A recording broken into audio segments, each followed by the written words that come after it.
Pura Kerab Langit terdiri dari dua patah kata, kerab dan langit. Kerab itu atas, langit itu adalah luar angkasa.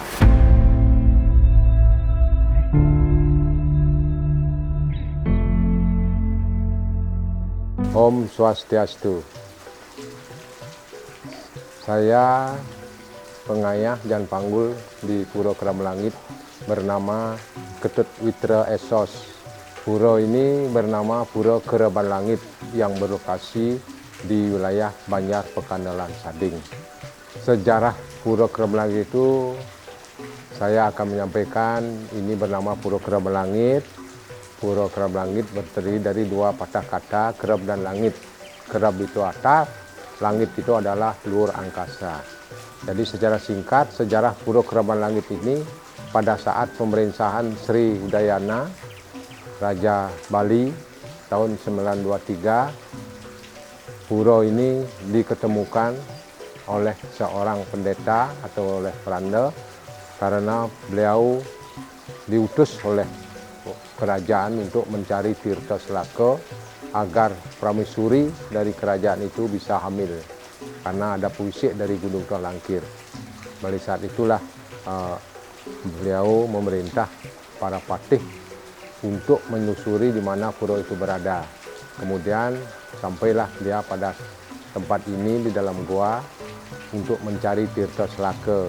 Kemudian diambillah tirta selaka itu, dihaturkan kepada raja untuk diberikan minum kepada pramesuri. Kemudian diminumlah kepada pramesuri, beberapa bulannya ya hamillah pramesurinya, dan sekian bulan lagi lahirlah kembar buncing Sri Masulo Sri Masuli. Oleh saat itulah pura itu terus dipelihara oleh kerajaan yang kemudian sekarang menjadi ya pemeliharaan dari pura ini adalah merupakan Raja Sading yang memiliki. Pura ini terdiri dari tiga widangan. Satu Utama Mandala, kemudian Madya Mandala, Nista Mandala. Di tempat ini adalah di Nista Mandala paling luar adalah Taman Beji, tempat melukat bagi pemuda. Kemudian melukat di Taman Beji Keraban Langit itu adalah ada tata cara, ada pantangan yang tidak dibolehkan untuk melukat.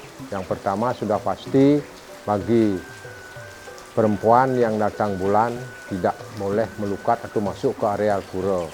Kedua, sarana yang dibawa. Nah, sarana yang dibawa melukat minimal ada membawa sarana canang sari. Kemudian untuk sembahyang ke dalam gua Utama Mandala itu untuk membawa sarana pejati.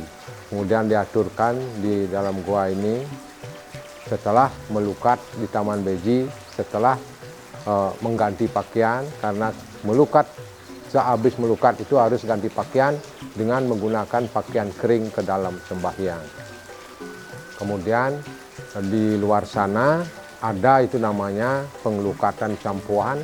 Itu adalah pertemuan dua sumber mata air, yang satu sumbernya dari Tukat di Desa Perang, yang kedua adalah di Tukat Desa Lukluk. Umat lain bisakah melukat? Itu bisa, asalkan memenuhi syarat. Satu, bawa perkara. Yang kedua, pakai pakaian tradisi Bali. Seperti tadi saya sampaikan bahwa diketemukan pura ini adalah sebenarnya untuk lunas tirta selaka agar raja itu mempunyai keturunan. Nah, dari itulah sumbernya. Kemudian sampai sekarang banyak yang datang ke sini mohon tambah obat untuk mohon keturunan. Jadi sudah terbukti banyak pemuda yang berhasil untuk mendapatkan keturunan. Kemudian juga obat-obat atau tamu-tamu yang lain bisa sembuh. Kemudian yang betara-betari sana melinggih diki yang berstana di tempat ini adalah satu Ratu Gede Nyeneng, kedua Ratu Niang, ketiga Ratu Made, keempat Ratu Ayu, kelima Bunda Dewi, Dewi Kuan Yin, keenam adalah Kanjeng Ratu Segara Batu Bolong. Untuk melukat di tempat ini atau di Pura Kerawalangit itu adalah mulai dari jam 10 pagi sampai jam 6 sore.